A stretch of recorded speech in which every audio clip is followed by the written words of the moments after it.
زمین سے نظر آنے والا یہ چمکدار روشن فلکی جسم سورج ہے۔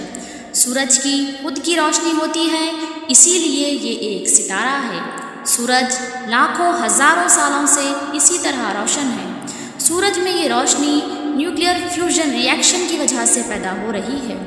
سورج کے اس روشنی پیدا کرنے والے عمل کو اگر آپ تفصیل سے سمجھنا چاہتے ہیں تو آئنسٹائن کے E=mc² والے ضابطے کی مدد سے سمجھ سکتے ہیں۔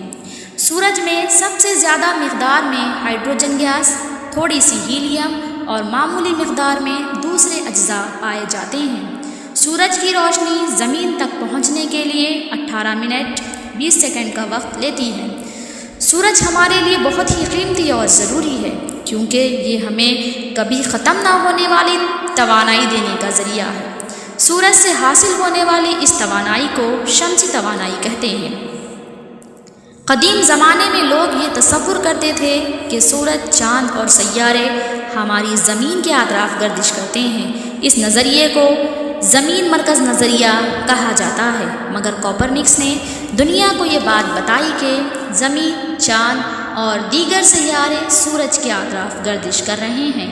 یہ نظریہ سورج مرکز نظریہ کہلاتا ہے۔ سورج نظام شمسی کا مرکز ہے۔ سورج کے اطراف 8 سیارے اپنے بیضوی مدار میں حرکت یا گردش کر رہے ہیں۔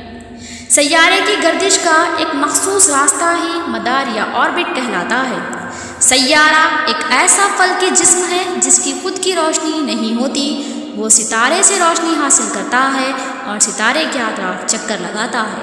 سورج سے دوری کے لحاظ سے سیاروں کے نام کچھ اس طرح ہیں: نمبر 1 عطارد مرکیوری، نمبر 2 زہرہ وینس، نمبر 3 زمین ارتھ، نمبر 4 مریخ مارس، نمبر 5 مشتری جوپیٹر، نمبر 6 زحل سیٹرن، نمبر 7 یورینس اور نمبر 8 نیپچون۔